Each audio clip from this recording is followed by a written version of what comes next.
अब तीसरे एपिसोड का नाम है द डिटेक्टिव, जिसकी शुरुआत होती है इस कहानी से 1 महीने पहले, यानी कि जो भी अब तक हमने देखा उन सब से 1 महीने पहले, जहां पर एक लेडी सोयम को दिखाया जाता है जो कि अपने घर में आराम से न्यूज को देख रही होती है। तभी अचानक से ही उसके दरवाजे पर जोर से कोई दस्तक देने लगता है, जैसे कि कोई दरवाजे को ही तोड़ डालेगा। अब इस चीज से सोयम काफी परेशान हो जाती है और डर रही थी। उसे लग रहा था कि वो शायद उसका एक्स बॉयफ्रेंड है जिसको वहाँ से चले जाने के लिए कहती है, लेकिन तभी किसी के वहाँ से आगे की तरफ जाने की आवाज आती है। और जब सोयम धीरे धीरे दरवाजा खोलकर बाहर देखती है तो अचानक से एक परछाई जो कि उसकी कॉरिडोर के कोने पे खड़ी हुई थी, वो सोयम के ऊपर हमला कर देती है। ये चीज बहुत ही तेजी से दौड़कर उसकी तरफ आई थी। अब अगली पल हमको दिखाया जाता है कि सोयम को किसी ने उसके ही फ्लोर से नीचे फेंक दिया था, जिससे कि उसकी मौत हो जाती है। नीचे हम एक स्कूटर को भी खड़ा हुआ देख पाते हैं जिसपे एक हेलमेट भी था। साथ ही साथ वहाँ पर उस बाइक का नंबर यानी कि स्कूटर का नंबर था 8525, और इस चीज को याद रखिएगा, ये काम आएगा। खैर वहीं हम सोयम के बॉयफ्रेंड मेंसू को देख पाते हैं जो कि सोयम के मरने के बाद खुद को छुपाते हुए शहर से बाहर जाने वाली बस में जाकर बैठ जाता है। ऐसा लग रहा था कि जैसे उसने कुछ किया नहीं है, लेकिन सब उसको ही पकड़ते।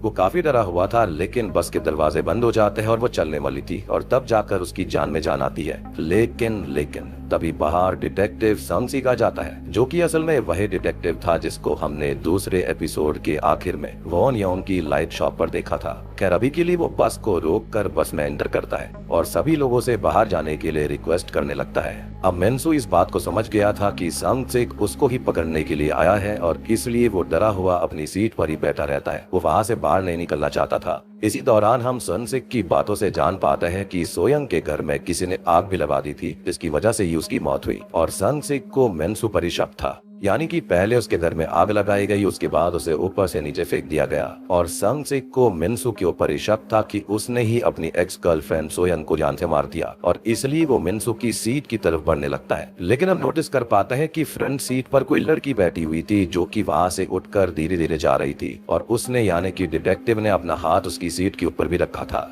एनीवेज उसी दौरान अचानक से ही मेंसू की नजर सोयम पर पड़ जाती है, जो कि वैसे तो मर गई थी, लेकिन मेंसू उसकी आत्मा को देख पा रहा था, और उसको देखकर वो काफी डर जाता है। और संगसिक उसको पकड़कर बाहर अपने साथियों के पास छोड़ देता है, जो कि उसको अपने साथ पुलिस स्टेशन ले जाते हैं। तब संगसिक जब अपनी जेब से सिगरेट निकाल कर जलाने लगता है, तभी एक ऑफिसर उसे रोकते हुए बताता है कि वो जगह नॉन स्मोकिंग एरिया में है, इसलिए संगसिक वहाँ पर स्मोक नहीं करता। लेकिन तभी वो अपने हाथों को देखकर काफी शॉक्ड रह जाता है, क्योंकि उसके हाथों पर एशेस यानी कि राख के निशान थे, और उसे समझ नहीं आता कि वो राख के निशान उसके हाथों पर कैसे आए। अब बेशक से संगसिक ने इस चीज को नोटिस ना करा हो, लेकिन अगर आपने इस सीन को शुरुआत से देखा होगा तो संगसिक जब बस के अंदर चढ़ा था तब से ही वहाँ पर सोयम की आत्मा बैठी हुई थी पहली ही सीट पर, जिसके अपार्टमेंट के अंदर आग भी लगाई गई थी। और जब संगसिक आगे बढ़ रहा होता है उसी समय पर उसने उस सीट पर हाथ रख दिया था, जो कि मैंने आपको बताया भी था, जिस पर सोयम बैठ रखी थी, और इसी वजह से उसके हाथ पर एशेस आ रखे थे। अब वहाँ से सीन सीधा एक बूढ़े व्यक्ति पर आता है जो कि अपने घर में आराम से टीवी देख रहा होता है, और वो राइट हैंडेड पर्सन था।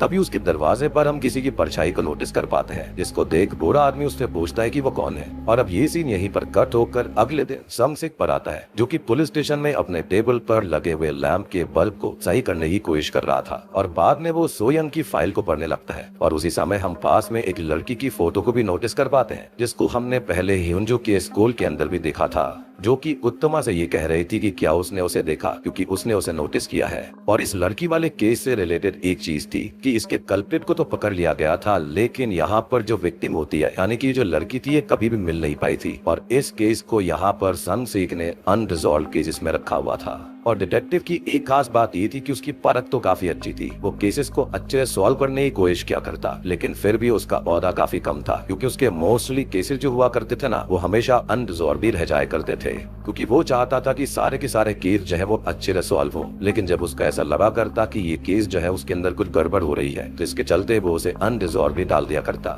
खैर अब संगसिक एक बार वापस से सिगरेट जलाने की कोशिश करता है अपने लाइटर से, लेकिन उसका लाइटर काम नहीं करता, और इतने में ही उसका कलीग और साथी ऑफिसर जियोल उसके पास आकर उसको बताता है कि मेंसू को छोड़ दिया गया है, क्योंकि सोयम के साथ जो कुछ भी हुआ था वो बस एक हादसा था, क्योंकि उसके घर में आग लगने से उसके फेफड़ों के अंदर धुआं चला गया, जिससे कि वो अनकॉन्शियस होकर नीचे गिर गई थी। लेकिन हम जानते हैं ये सच्चाई नहीं थी। हमने देखा था कि वहाँ पर कोई उसको मारने आया था। इवन मेंसू तो उस समय कहीं और ही था, और एक आई विटनेस ने इस चीज की गवाही भी दी है। लेकिन संगसिक को ये सुनकर अच्छा नहीं लगता, क्योंकि अपनी तरफ से वो श्योर था कि असल में सोयम का खून हुआ था, और इस बारे में सोचते हुए संगसिक वहाँ से खाने के लिए जाने लगता है। वो असल में जाजन नूडल्स खाने वाला था। और अब रात के समय में हम देखते हैं कि संगसिक एक और क्राइम सीन पर आता है, जो कि असल में उसी बूढ़े व्यक्ति का घर था जिसको हमने थोड़ी देर पहले ही देखा था, जहाँ पर वो टीवी देख रहा होता है। उस आदमी की असल में बैठे बैठे ही मृत्यु हो गई थी और उसके चेहरे पर काफी सारे मोल्स भी थे। इवन सबसे अजीब बात ये भी थी कि उस आदमी के चेहरे पर एक हल्की सी मुस्कान भी होती है। अब सबको तो वैसे ये नॉर्मल कार्डियक अरेस्ट का केस लग रहा था, पर संगसिक इसको भी खून की तरह देखता है, क्योंकि उसने ये नोटिस किया था कि उस आदमी के लेफ्ट हैंड साइड पर उसका टीवी रिमोट रखा हुआ था, जबकि वो आदमी राइट हैंडेड था। और ये बात मैंने आपको पहले भी बताई थी। तब उसके कलीग डियोल की बातों से हम जान पाते हैं कि वो आदमी अपने घर में अकेला रहता था। उसकी बीवी बहुत पहले ही खत्म हो चुकी है और उसके बच्चे और ग्रैंड चिल्ड्रन असल में बाहर रहते हैं, अब्रॉड रहते हैं। इवन मरने से पहले बूढ़े व्यक्ति ने अपने बच्चों को और ग्रैंड चिल्ड्रन को भी कॉल किया था। अब ये सब देखने के बाद में संगसिक वहाँ से जाने लगता है, लेकिन तभी वो फ्लोर पर किसी चिपचिपी चीज के निशान को नोटिस करता है। एनीवेज अब वो अपने घर में था, जहाँ पर जब वो वॉशरूम में जाता है तब उसको अपनी बीवी मेहे का विजन आता है, जिसके अंदर उसकी वाइफ ने उसको अपनी प्रेगनेंसी के बारे में बताया था।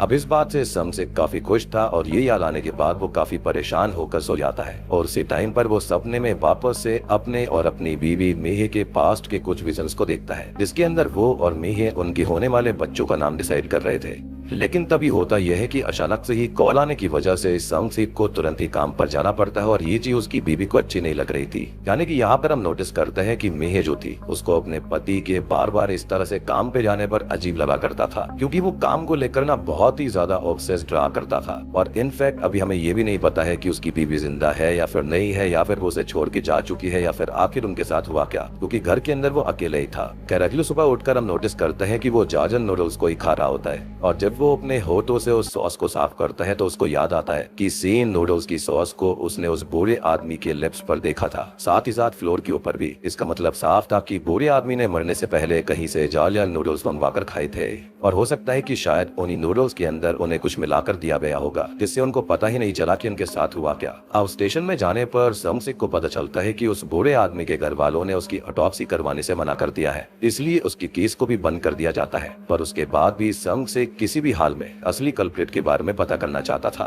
इसलिए वो ऑफिसर यूना की मदद से आसपास के सभी चाइनीज रेस्टोरेंट्स के एड्रेस को निकलवाता है और सभी में जाकर उनसे पूछता है, इंक्वायरी करता है कि वो किस तरह से फूड डिलीवरी करते हैं। पर क्योंकि उस दिन बारिश हो रही थी और इसी वजह से कोई भी रेस्टोरेंट डिलीवरी नहीं कर रहा था। अब ये काम करते हुए अब तक संगसिक को रात हो जाती है और फाइनली वो एक रेस्टोरेंट के सामने पहुंच जाता है, जिसके बाहर एक फूड डिलीवरी वाली स्कूटी पार्क हो रखी थी। और सबसे शॉकिंग बात पता है क्या होती है, यहाँ पर उस स्कूटी का जो नंबर था वो था 8525। इस स्कूटी के ऊपर कीचड़ भी लगा हुआ था, जिसका मतलब साफ होता है कि बारिश के समय में इसका इस्तेमाल हुआ। और ये बात भी साबित हो जाती है कि ये वही व्यक्ति है जिसने सोयांग को स्टार्टिंग में मारा, क्योंकि उसकी परछाई थोड़ी सी चबी सी थी और उसके पास भी सेम स्कूटी ही थी। अब अंदर जाने पर जब संगसिक उस रेस्टोरेंट के ओनर को ध्यान से ऑब्जर्व करता है, साथ ही साथ वो आसपास की चीजों को भी बहुत ही ध्यान से ऑब्जर्व कर रहा था। और मैंने जैसा आपको बताया कि उसकी ऑब्जर्वेशन पावर बहुत ही ज्यादा स्ट्रॉन्ग थी। इनफैक्ट आपको याद हुआ कि शुरुआत में एक ऑफिसर ने उसको सिगरेट पीने से मना किया था, तो उसने उसके चेहरे पर एक मोल तक को भी नोटिस कर लिया था। तो सोचकर देखो कि वो कितना ऑब्जर्वेटिव इंसान होगा।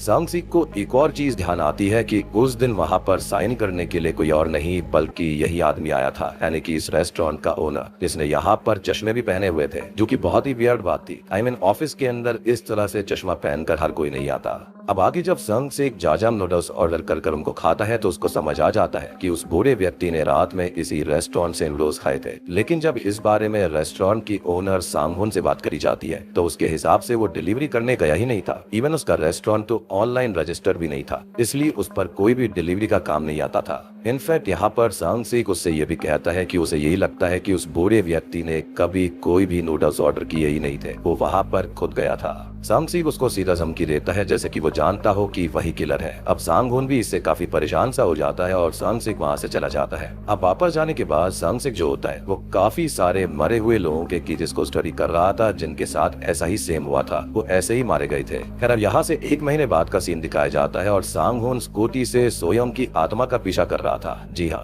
पर संगसिक जो कि इतने समय से सांगहुन पर नजर बनाए रख रहा था, उसको ये लगता है कि सांगहुन किसी को मारने की कोशिश कर रहा है, तो वो उसकी स्कूटी के सामने आकर उसका एक्सीडेंट करवाता है और सांगहुन को पकड़ लेता है। लेकिन तब तक सोयन भी नीचे गिर गई थी और संगसिक को इस बारे में कोई भी आइडिया नहीं था कि वो लेडी असल में सोयम की आत्मा है। है। वो उससे पूछता है कि वो सही है या फिर नहीं। अब सांग-होन को इस बात की टेंशन नहीं थी कि उसने उसे पकड़ लिया है। वो इस बात से ज्यादा शॉक्ड हो जाता है कि सांग-सिक असल में सो-योंग को देख सकता है। और अब जैसे ही सांग-सिक की नजर सो-योंग के खून भरे चेहरे पर और जले हुए बॉडी पर पड़ती है तो एकदम से शॉक्ड हो जाता है और उसको समझ में आ चुका था कि वो जिंदा नहीं है बल्कि वो मरी हुई है। उसको ये देखकर भी धक्का लगता है कि असल दुनिया में वो चीज दिख रही है जो कि मर चुकी है, यानी कि वो कोई इंसान नहीं थी बल्कि एक आत्मा थी। तब सांग-होन जैसे तैसे खुद को छुड़वाकर सो-योंग की तरफ भागता है जैसे कि वो उसको मारना चाहता हो, पर सांग-सिक ने ये सब देखने के बाद भी सांग-होन को ही पकड़कर गिरा दिया था जिससे कि सो-योंग की स्पिरिट वहां से भाग गई। और अब सांग-सिक सांग-होन को पीटने वाला होता है, लेकिन तभी हम नोटिस करते हैं कि सांग-होन की आंखें चमक रही थी जो कि वहां पर आ रही कार की वजह से चमकती है और उसकी आंखें टाइगर आइज की तरह हो गई थी या फिर कैट आइज की तरह। इसको देखकर सांग-सिक काफी शॉक्ड हो गया था। वो ये भी कहता है कि धक तेरे की, तुम्हारी आंखें ये कैसी हो गई। साथ ही साथ इसके बाद वहां से सीन सीधा उसी समय पर जाता है जब सांग-सिक वॉन-योंग की लाइट शॉप पर आया था। वहां पर असल में वो उस बूढ़े आदमी की मौत के बारे में कुछ चीजें पता करना चाहता था, पर अभी वो जियोंग को वहां पर देखकर रुक जाता है। तब जियोंग भी वहां से जाने लग गई थी, पर तब सांग-सिक की नजर उसके सूटकेस से गिर रहे खून पर पड़ती है जिसके बारे में तो वो उससे वैसे पूछना चाहता था, लेकिन यहाँ पर उसे ऐसा लगता है कि वो लड़की है तो शायद उसे पीरियड हुए होंगे, कोई इमरजेंसी होगी और उसी की वजह से वो खून आ रहा होगा। इसी वजह से जियोंग से कुछ पूछने के बजाय उसको वो अपना रेन कोट उतार कर दे देता है और ध्यान से जाने के लिए कहता है। वहीं हम ह्युंजू को देख पाते हैं जो कि भागते हुए अपने अपार्टमेंट की तरफ जा रही थी कि तभी उसको याद आता है कि आज वो अपनी माँ के लिए बल्ब लेना तो भूल ही गई है और इसलिए वो भागते हुए वापस से लाइट शॉप पर जाती है जहाँ पर फिर से जियोंग की नजर उस पर पड़ती है। इवन ह्युंजू ने भी उसको देखा था। खैर अभी वो अंदर जा पाती उससे पहले ही वॉन-योंग उसे बाहर से ही उसके घर जाने के लिए कहता है और सांग-सिक से बात करने लगता है। अब वैसे तो सांग-सिक सच में वॉन-योंग से बहुत कुछ पूछना चाहता था क्योंकि वहाँ पर चीजें बहुत ही वियर्ड थी, पर अभी वो उससे इतना बात नहीं करता।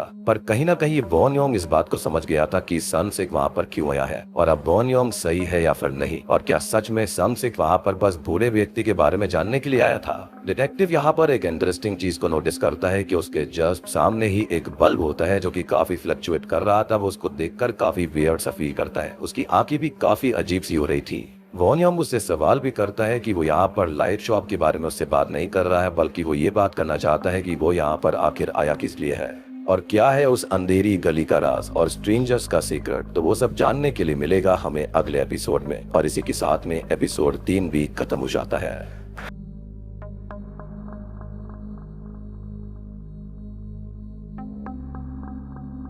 तो चौथे एपिसोड की शुरुआत में हम एक मॉर्टिशियन सॉकी को देख पाते हैं जो कि सेम हॉस्पिटल के अंदर जा रहा था, यानी कि यूजीन हॉस्पिटल के अंदर, जहां पर वो सबसे पहले एक बूढ़ी महिला और 2 लोगों का देखता है। जिसके बाद में वहां पर वो अपनी कार को पार्क कर देता है। अब अंदर जाने पर सॉकी अपने साथ काम करने वाली असिस्टेंट लड़की से मिलता है जिसने कि एक बॉडी को जलाने के लिए या फिर दफनाने के लिए कॉफिन को तैयार करा हुआ था, पर वो कॉफिन साइड से थोड़ा सा टूटा हुआ होता है जिसको देखकर सॉकी को बिल्कुल अच्छा नहीं लगता क्योंकि कहीं ना कहीं उसके मन में गुजरे हुए लोगों के लिए काफी ज्यादा रेस्पेक्ट होती है। इसलिए अभी के लिए वो जल्दी से नया कॉफिन मनवाने के लिए कहता है और तब तक उस बॉडी को सही से तैयार करने के लिए बोलता है। अब आगे जब सॉकी की साथ ही बॉडी को तैयार कर रही होती है तब उसको बॉडी में से अजीब सी आवाजें आने लगती हैं जिससे कि उसको काफी डर लग रहा था। उसको ऐसा लगता है कि जैसे वो जिंदा हो और इसके बारे में वो तुरंत ही जाकर सॉकी को बताती है, जिस पर वो ये समझाते हैं कि असल में वो आवाजें उन गैसेस की हैं जो कि उस बॉडी से अभी बाहर निकलने की कोशिश कर रही हैं और अक्सर ये बॉडीज के साथ होता ही है।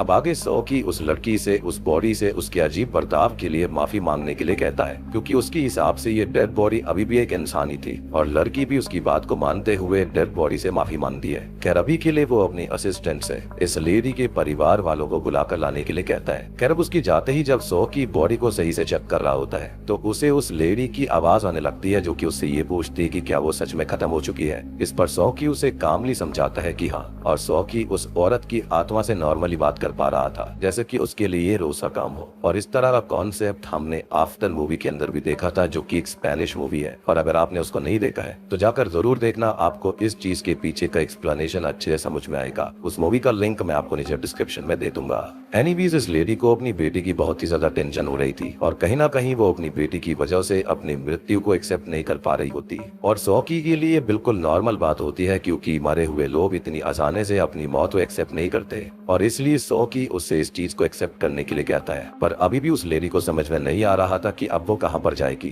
तब वो उसको ये समझाता है कि अब वो एक ऐसी जगह पर जाएगी जहाँ पर उसका सारा दर्द खत्म हो जाएगा और वो इस जगह के बारे में सब कुछ भूल कर बड़े आराम आराम से वहाँ पर रह पाएगी। जिसके बाद सॉकी उसको अभी बाकी बॉडीज के साथ रख देता है और हम उस औरत का नाम भी देख पाते हैं जो कि असल में जोंग यू ही था और वो अभी भी रो रही होती है, यानी कि उसकी स्पिरिट ही रो रही थी। एनीवेज तभी हम योंगजी को देखते हैं जो कि अपनी नाइट शिफ्ट करने के लिए हॉस्पिटल में आती है और उसे भी वही सेम परिवार और वो बूढ़ी महिला दिखाई देती है जो कि मोर्टिशियन को दिखाई रही थी, यानी कि सॉकी को। लेकिन वो अगली पल नोटिस करती है कि वो लेडी वहाँ से गायब हो जाती है, जिसका मतलब साफ था कि वहाँ पर वो लेडी असल में एक आत्मा थी, यानी कि वो बूढ़ी महिला खत्म हो चुकी है। अब पार्किंग से लिफ्ट की तरफ जाते हुए उसे ऐसा लग रहा होता है जैसे कि कोई उसका पीछा कर रहा हो, पर पीछे मुड़ने पर वहाँ कोई नहीं था। अब आगे जब वो लिफ्ट में जाकर उसका बटन दबाने वाली होती है तो उसी समय पर एक भीगा हुआ आदमी सोंगवॉन लिफ्ट के अंदर आ जाता है, जो कि काफी घबराया हुआ था, डरा हुआ था और वो भी 8वें फ्लोर पर जाना चाहता था। तब योंगजी उसको बताती है कि रात के समय 8वें फ्लोर पर बस स्टाफ मेंबर्स अलाउड है क्योंकि वहाँ पर आईसीयू है और वो खुद वहीं पर जा रही है। अब ये बात जानने के बाद कि योंगजी उसी फ्लोर पर काम करती है तो सोंगवॉन उससे बस एक्सीडेंट में इंजर्ड हुए लोगों के बारे में पूछता है, पर जब उसे योंगजी की बातों से पता चलता है कि वो लोग सिर्फ अपनी विल पावर की मदद से ही जिंदा रह सकते हैं तो वो काफी ज्यादा दुखी होकर रोने लगता है। अब योंगजी तब उसको शांत करवाते हुए नोटिस करती है कि उस आदमी के सर के ऊपर से भी काफी सारा पानी बह रहा था और वो पानी लिफ्ट में गिरने से लिफ्ट पूरी तरह से भर जाती है। तब योंगजी उस पानी में डूबने लग गई थी, लेकिन जब तक लिफ्ट 8वें फ्लोर तक पहुंचती है सब कुछ एकदम से नॉर्मल हो जाता है।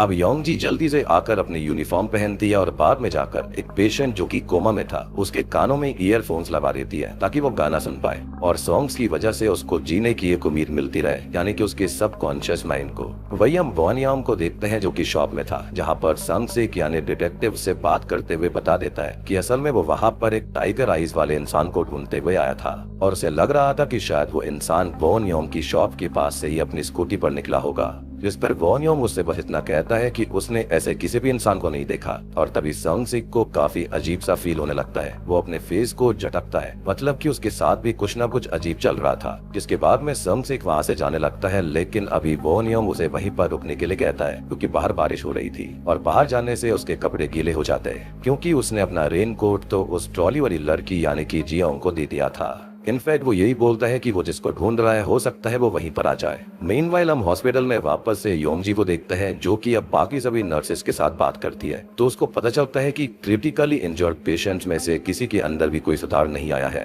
और उन्हें जिंदा रहने के लिए अपने अंदर की विल पावर को रखना ही होगा, पर किसी को नहीं पता था कि वो पेशेंट्स के अंदर विल पावर को कैसे जगाएंगे। खैर तभी योंगजी को उस अल्कोहलिक पेशेंट के बारे में याद आता है जो कि खुद से ही बात करता था और अभी के लिए उसको दूसरे रूम में शिफ्ट करना था और किसी वजह से योंगजी उससे मिलना चाहती थी। इनफैक्ट अब वो होश में भी आ चुका था, इसलिए वो हेड नर्स हियो से इस चीज की परमिशन लेती है और खुद ही उस पेशेंट को लेकर दूसरे रूम में जाने लगती है, जहाँ पर रास्ते में वो पेशेंट पहले तो योंगजी से माफी मांगता है क्योंकि वो अल्कोहल को छोड़ना चाहता था पर छोड़ नहीं पा रहा था। लती इतनी गंदी थी और उसे ऐसा लग रहा था जैसे शायद उसके अल्कोहल पीने की वजह से ही उसने अपने सामने अजीब से लोग देखे थे। पर अभी के लिए योंगजी उसको शांत रहने के लिए कहती है और हम जान पाते हैं कि असल में उस समय जब अल्कोहलिक आदमी हवा में बातें कर रहा था तो उस समय योंगजी ने भी एक आदमी को उसके पास खड़ा देखा था, मतलब कि अल्कोहलिक पेशेंट और योंगजी दोनों ही स्ट्रेंजर्स तो देख पा रहे थे। और जब वो दोनों ही एलिवेटर में पहुंचते हैं तो योंगजी उस आदमी को समझाती है कि कभी कभी कुछ लोग जो ज्यादा अल्कोहल पीते हैं या फिर कभी किसी का बड़ा हादसा हो जाता है तो उसके बाद से कभी कभी एक बीमारी के चलते उन्हें अपने सामने काफी सारे हेलुसिनेशंस दिखते हैं। इवन योंगजी के हिसाब से आईसीयू जिंदगी और मौत के बीच की जगह है जहाँ पर पेशेंट जिंदा भी वापस आ सकता है या फिर वो मर भी सकता है।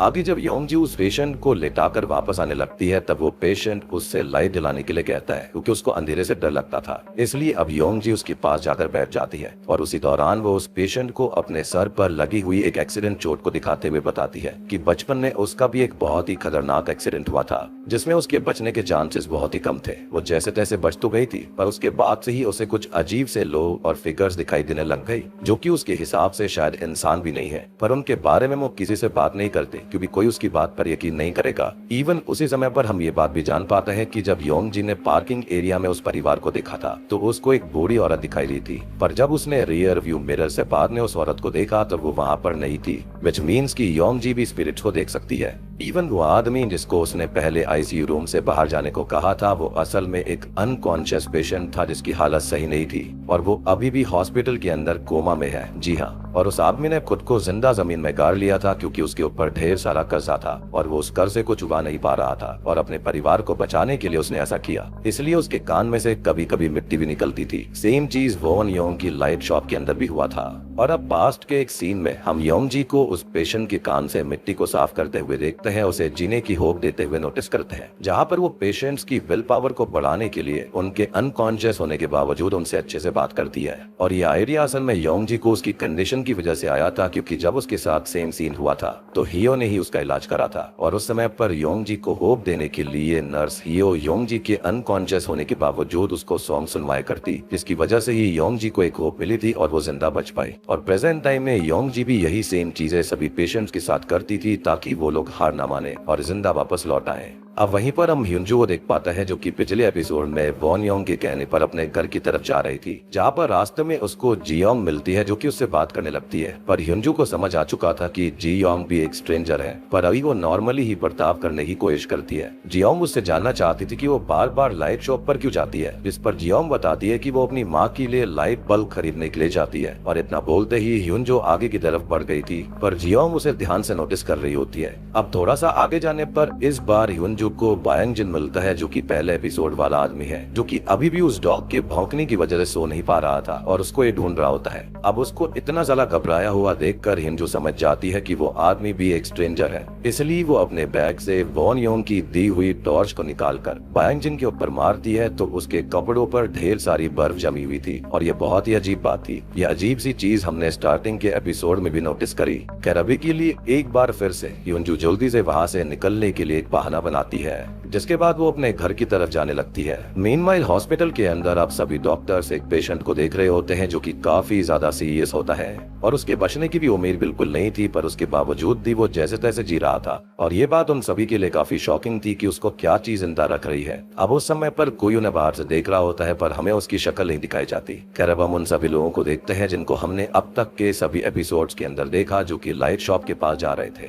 और उन सभी को अचानक से एक सॉन्ग की आवाज आने लगती है, जिससे कि जियोंग, जो कि अभी भी सुनहे के घर के बाहर बैठकर रो रहा था, उसको लगता है जैसे कि कोई उनको देख रहा है और वो जोर से हेल्प के लिए चिल्लाने लगता है। और तभी हम हॉस्पिटल के अंदर देखते हैं कि उस समय योंग जी सभी पेशेंट्स के कान के अंदर उन्हीं सॉन्ग्स को सुनाने के लिए ईयरफोन्स लगा रही थी। और ये सारे लोग जिनको अभी तक हमने देखा है, यानी कि जो उस अंधेरी गली के पास से गुजर रहे थे, उस लाइट शॉप के पास आए थे, वहाँ पर वो सभी लोग उसी हॉस्पिटल के अंदर कोमा स्टेट में थे, मोस्टली वहाँ पर थे। तभी हम शॉकिंगली जियोंग, सुनहे, डिटेक्टिव सुंग से, बायंग जिन और ह्यूनमन को बिस्तर पर देख पाते हैं। जी हाँ, और इसका मतलब साफ था कि वो सभी लोग एक टाइप ऑफ लिम्बो में फंसे हुए थे, यानी कि ना वो मरे हैं ना ही वो जिंदा है। वो काइंड ऑफ धरती और हेवन के बीच के किसी रेल्म के अंदर फंसे हुए थे, जहाँ पर यह लाइट शॉप भी एग्जिस्ट करती है। और यही रीजन था कि वो हमेशा रात में ही रह रहे थे और कभी भी सुबह नहीं हो रही थी। लेकिन सबसे अजीब बात ये होती है कि उन्हें अभी इस बारे में अंदाजा ही नहीं था कि वो कोमा के अंदर है और वो ज्यादातर अपने काम को रिपीट करते रहते थे।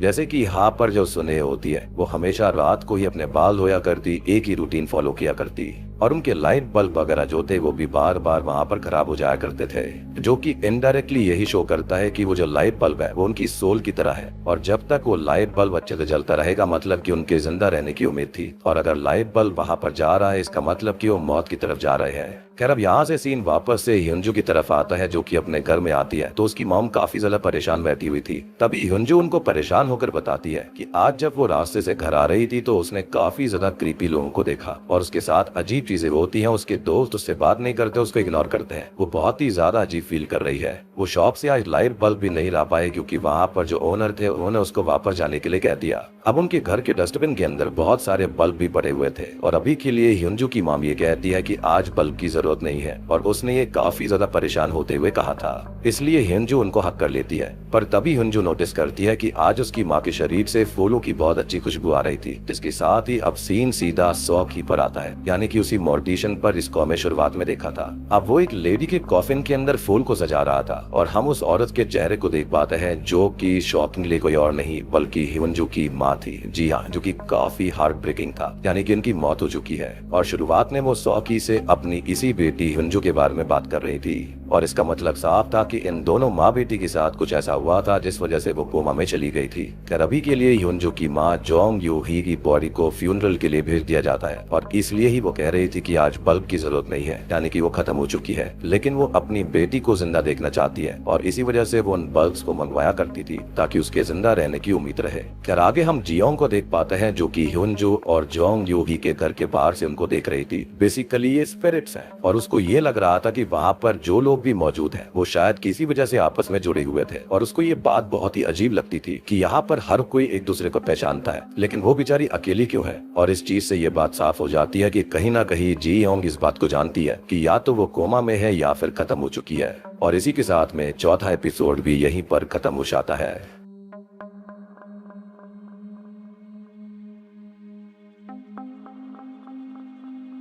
तो पांचवें एपिसोड की शुरुआत में हम नर्स योंग जी की वॉइस से एक नरेशन के जरिए ये जान पाते हैं कि नियर डेथ एक्सपीरियंस क्या होता है। वो लोग जो किसी भी हादसे की वजह से नियर डेथ एक्सपीरियंस को फेस करते हैं, एक केस स्टडी के हिसाब से पता चला है कि उन लोगों में से मैक्सिमम लोगों को नियर डेथ एक्सपीरियंस को फेस करने के दौरान ऐसा लगता है जैसे कि वो किसी ट्रेन के अंदर हो और बाद में वो ट्रेन चलते हुए एक अंधेरी टनल में चली जाती है और जब वो लोग बाहर आते हैं तो उनकी मुलाकात उन लोगों से होती है जिनसे वो सबसे ज्यादा प्यार करते हैं। जिसके साथ ही अब कहानी पास्ट में चली जाती है और हम हॉस्पिटल में उन लोगों को देख पाते हैं जो कि कोमा में थे और बस का एक्सीडेंट होने के बाद उन्हें एक एक करके हॉस्पिटल में लेकर आया जा रहा था। और शुरुआत में बताया भी गया था कि यहाँ पर बस का एक्सीडेंट हुआ है तो यहाँ पर मोस्टली केसेस वही थे। तो इस एपिसोड के अंदर बेसिकली हम जानेंगे कि वो लोग बस में आकर गए कैसे थे और उन लोगों के साथ असल में हुआ क्या था। अब सबसे पहले हम ह्यूनमिन को देख पाते हैं जो कि एक सबवे ट्रेन से ऑफिस का काम खत्म करने के बाद अपने घर जा रहा था और उसकी गर्लफ्रेंड का आज बर्थडे भी होता है, इसलिए वो अपने साथ फ्लावर्स और एंगेजमेंट रिंग लेकर जा रहा था ताकि वो उसको प्रपोज कर पाए।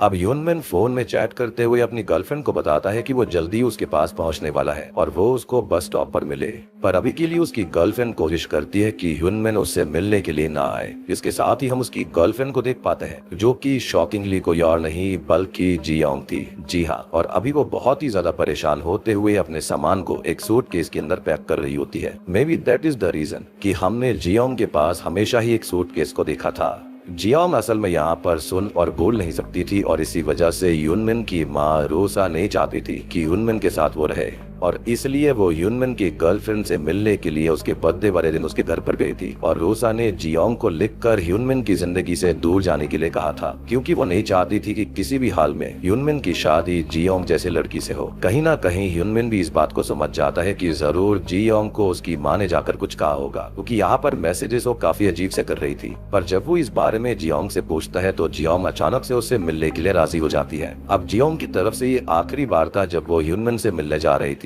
पर ह्यूनमिन को इस बारे में कुछ भी पता नहीं होता और यहाँ पर वो एक बस स्टॉप पर मिलने वाले थे विच एक्सप्लेन्स की क्यों ह्यूनमिन हमेशा एक बस स्टॉप पर स्टार्टिंग वाले एपिसोड पर उतर रहा था। खैर अब वहीं हम पास के ही एक अपार्टमेंट के अंदर सुनहे और हाईवॉन को देखते हैं जो कि उस अपार्टमेंट को देखने के लिए आई थी और ये सारी चीजें असल दुनिया में घटित हो रही है। यहाँ पर कोई भी आत्मा वाला सीन अभी नहीं था। खैर तभी वहाँ पर घर दिखा रहे व्यक्ति को ये लगता है कि हाईवॉन असल में सुनहे की माँ होगी जबकि असल में ये दोनों एक दूसरे से प्यार करती थी, लेस्बियंस थी और ये एक दूसरे के साथ रिलेशनशिप में होती है। अब घर दिखा रहे व्यक्ति की बात को सुनकर सुनहे को काफी बुरा लगता है क्योंकि हाईवॉन ने अपनी तरफ से इस चीज का कोई भी एक्सप्लेनेशन नहीं दिया था और इसी बात की वजह से हाईवॉन के ऊपर सुनहे गुस्सा करने लगती है क्योंकि हाईवॉन सुनहे के साथ कहीं ना कहीं रिलेशनशिप में आ तो गई थी लेकिन उसको इन सब बारे में एक्सेप्ट करने में शर्म आया करती थी। बेसिकली वो यहाँ पर सुनहे के लिए ज्यादा वरिड थी क्योंकि वो तो काफी एजेड होती है लेकिन सुनहे अभी जवान होती है और लोग उसके बारे में उल्टी सीधी बात सोचते, लेकिन ऑब्वियसली सुनहे को इस बात से कोई भी फर्क नहीं पड़ता था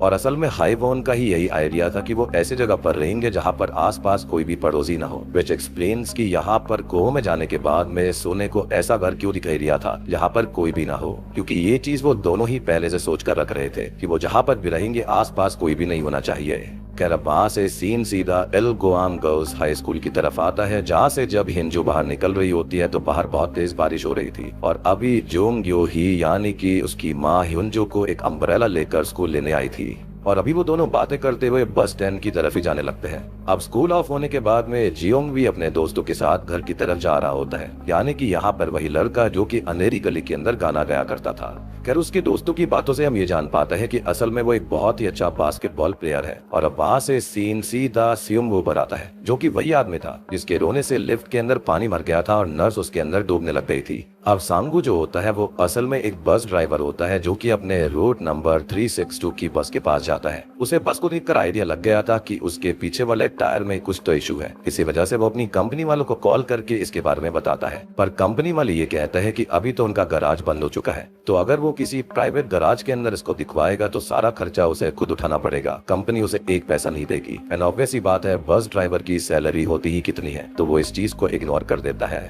अब उसे काम तो करना ही था, इसलिए वो बस को उसी हालत में लेकर रोड नंबर 362 पर निकल जाता है। अब सबसे पहले बस स्टैंड पर एक बूढ़ी महिला चढ़ती है, जो कि अपने ग्रैंडसन बोनचोल को बस में छोड़ने आई थी, जो कि अभी एज में इतना बड़ा भी नहीं होता। इसी वजह से वो सांगू से उसका ध्यान रखने के लिए कहती है। दूसरी तरफ यूनमिन भी सबवे ट्रेन से निकलकर बस स्टैंड पर आ चुका था, लेकिन तभी उसको याद आता है कि जल्दी जल्दी में वो फ्लावर्स और चॉकलेट्स को तो ट्रेन के अंदर ही भूल गया था, लेकिन गरीमा दी थी कि चलो उसके पास कम से कम रिंग रह गई थी। इसलिए पहले तो वो भागकर नीचे जाने की कोशिश करता है, लेकिन तभी उसको एहसास हो जाता है कि नीचे पहुंचने से पहले ट्रेन चली गई होगी। अब इसलिए वह वापस आकर जियोंग को मैसेज करके अपने बस स्टैंड के बारे में बताता है कि वो वहां पर पहुंच जाए, और सांगू उसी बस में चढ़ जाता है। लेकिन बारिश की वजह से आज बस थोड़ा सा लेट होने वाली थी, इसलिए वो इस बारे में भी जियोंग को बता देता है। और जियोंग भी अपने घर से बस स्टैंड पर वेट करने के लिए निकल गई थी। और ये सिनेरियो यहाँ पर पहले सीन यानी कि एपिसोड 1 की सीन को एक्सप्लेन कर देता है कि क्यों यहाँ पर ये दोनों ही उस बस स्टैंड पर थे।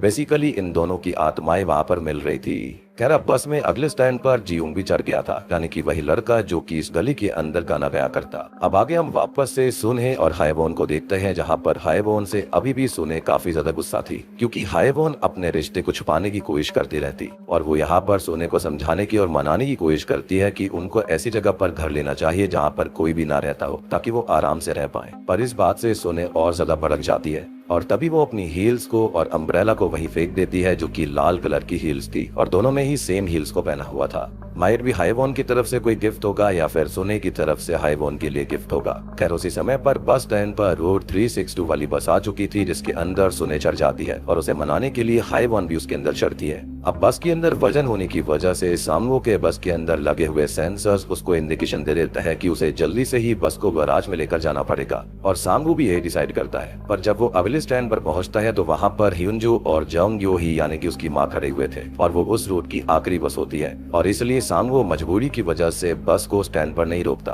तो ह्यूनजू और जंग यू ही जो होते हैं वो बस के पीछे भागना चालू कर देते हैं। कहीं ना कहीं सांगू भी इस बात को जानता था कि आसपास से कोई भी गाड़ी मिलना आसान नहीं था। इवन बारिश भी बहुत तेज हो रही थी, और रेडियो पर यही खबर आ रही थी कि आज बहुत तेज हवा चलेगी, तूफान आएगा। इसलिए अभी वो बस को थोड़ा सा ही आगे जाकर रोक देता है, और अब बस के अंदर सारे के सारे वही लोग आ चुके थे जिनको अभी तक हमने शुरुआती एपिसोड्स के अंदर आत्मा बने हुए देखा था, और हॉस्पिटल के अंदर उनको कोमा में देखा था। खैर अभी के लिए सब अपने काम में लगे हुए थे, और सांगू चाहता था कि वो जल्दी से अपने काम को खत्म करके जल्दी से बस को गैराज में लेकर जाए। अब जब वो एक ब्रिज से गुजरते हैं तभी अचानक से बस का टायर रास्ते में ही ब्लास्ट हो जाता है, और बस इतनी स्पीड में थी और बारिश की वजह से फिसलन भी हो गई थी, जिसकी वजह से वो फिसलते हुए ब्रिज के रेलिंग से जा टकराती है और सीधा ब्रिज से नीचे पानी में गिर पड़ती है। और ये सीन बहुत ही ज्यादा आइकॉनिक होता है, बहुत ही बढ़िया इसे शूट करा गया है। खैर उसी दौरान हाएवोन ने सुने को बचाने के लिए उसे जोर से पकड़ लिया था, और जुंग यू ही ने ह्यूनजू को बचाने के लिए सेम चीज करी थी। यानी कि देख रहे हो, हर कोई अपने लव्ड वंस को बचा रहा था। अब बस के पानी में गिरते टाइम ही असल में ह्यूनमिन का फोन भी टूट गया था, और यही रीजन था कि जब हमने उसको पहले एपिसोड में देखा था तब उसका फोन टूटा हुआ था, जिसके बारे में उसे कोई आइडिया ही नहीं था। बेसिकली उसकी स्पिरिट को पता ही नहीं था कि उसका एक्सीडेंट हुआ है और वो कोमा में है,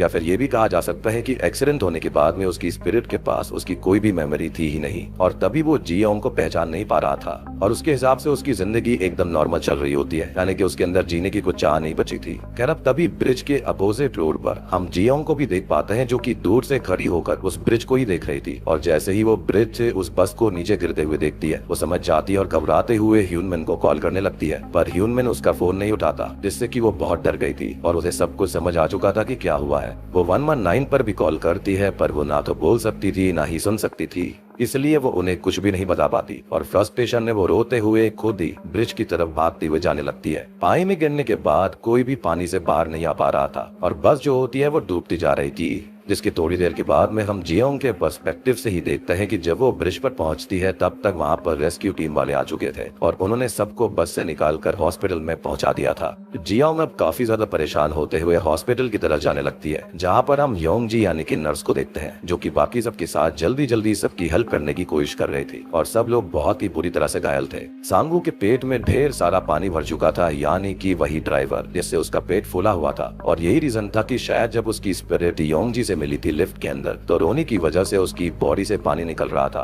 और उसको बहुत ही ज्यादा गिल्ट होता है कि सभी उसकी वजह से ऐसी हालत में पहुंच गए। खैर अब तक सभी एक्सीडेंट का शिकार हुए लोगों के परिवार वाले हॉस्पिटल में आ चुके थे और सब अपने लोगों के लिए बहुत ही ज्यादा परेशान थे। जियोंग भी जल्दी वहां पर पहुंच जाती है, पर क्योंकि वो इस बात को जानती थी कि रोसा और ह्यूनमिन के पिता योंग जुन भी वहां पर आ गए होंगे, इसलिए वो खुद अंदर नहीं जा पाती। इवन कहीं ना कहीं जियोंग खुद को ही ह्यूनमिन की इस हालत का जिम्मेदार मान रही थी और हमने ये भी नोटिस किया था कि हम किसी के पर्सपेक्टिव से वहां पर बार बार हॉस्पिटल को स्टार्टिंग में देख रहे थे, तो वो कोई और नहीं बल्कि वो यही होती है, यानी कि जियोंग। और उसको ये भी लग रहा था कि ह्यूनमिन उसके पास ही उससे मिलने आ रहा था और अचानक से उसके साथ ही हो गया। वो खुद को अनलकी मान रही थी। खैर थोड़ी देर के बाद में जब सबके परिवार वाले आईसीयू के बाहर बैठे होते हैं तो एक एक करके लोगों को उनकी कंडीशंस के हिसाब से अलग अलग वार्ड में लेकर जाया जाता है। सबसे पहले सोंगवो की डेड बॉडी को बाहर लेकर आया जाता है जिसकी मौत हो गई थी, इसलिए वो लेडी उठकर रोते हुए वहां से चली जाती है, जो कि उसकी बीवी होती है। यानी कि ड्राइवर खत्म हो चुका था और इसी वजह से उसकी स्पिरिट वहां पर बहुत ही ज्यादा गिल्ट में होती है। थोड़ी देर के बाद में जब दोबारा आईसीयू से जियोंग की बॉडी को लेकर बाहर आया जाता है तो वैसे तो वो जिंदा होता है, पर वो कोमा में चला गया था और उसकी टांगें टूट गई थी और यही रीजन था कि जियोंग को जब जियोंग ने ये बताया था कि वो उसकी तरह है तो जियोंग के सब कॉन्शियस माइंड के अंदर ये आ गया था कि उसकी हालत क्या थी,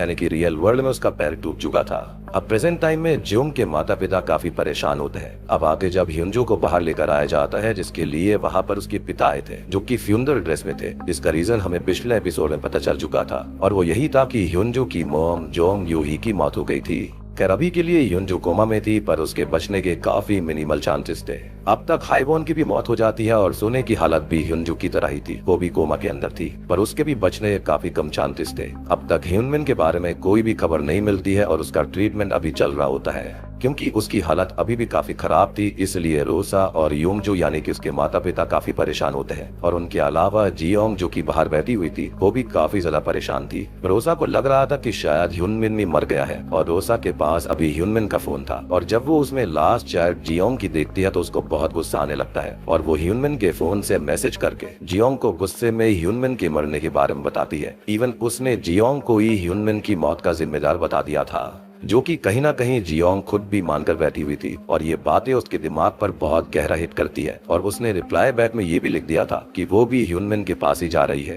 पर अभी उस मैसेज को रोसा नहीं देखती। अब थोड़ी देर के बाद में हमें दिखाया जाता है कि जैसे तैसे करके ह्यूनमिन की हालत को डॉक्टर्स ने स्टेबल कर दिया था, पर वो भी कोमा के अंदर था और अब जब उसे भी बाकी सभी पेशेंट्स के साथ में वार्ड के अंदर शिफ्ट करा जाने वाला था तो डॉक्टर ह्यूनमिन की कंडीशन के बारे में उसके माता पिता को बताते हैं और तब जाकर उन्हें चैन की सांस आती है कि वे कहीं ना कहीं उसके पास अब बचने का एक रास्ता था। और आपको याद होगा कि शुरुआती एपिसोड्स के अंदर डॉक्टर्स उसको ही यही बता रहे थे, यानी कि ह्यूनमिन के बारे में कि वो कोमा में चला गया है। तभी उसने कहा था कि अगर डॉक्टर्स कुछ नहीं कर सकते तो वहाँ पर आने का फायदा क्या है, और यहाँ पर ये ह्यूनमिन के माता पिता ही थे। और स्टार्टिंग में जिस बस एक्सीडेंट के बारे में बताया गया था वो बस एक्सीडेंट यही होता है और पूरी कहानी इसी के इर्द गिर्द घूम रही है। खैर अब यहाँ पर जब इन्हें थोड़ा बहुत बेटर फील होता है तो ह्यूनमिन के पिता रोसा से इसके बारे में जियोंग को बताने के लिए कहते हैं, क्योंकि उस लड़की की कोई गलती नहीं थी। पर जब रोसा ह्यूनमिन के फोन में जियोंग के मैसेज को देखती है तो वो बहुत घबरा जाती है और तब योंग जून जल्दी से मैसेज करके जियोंग को बताने की कोशिश करते हैं कि ह्यूनमिन जिंदा है, पर तब बहुत देर हो चुकी थी। जियोंग ने अपनी जगह पर जाकर खुद को ही खत्म करने की कोशिश कर ली थी, वो फांसी लगा चुकी थी।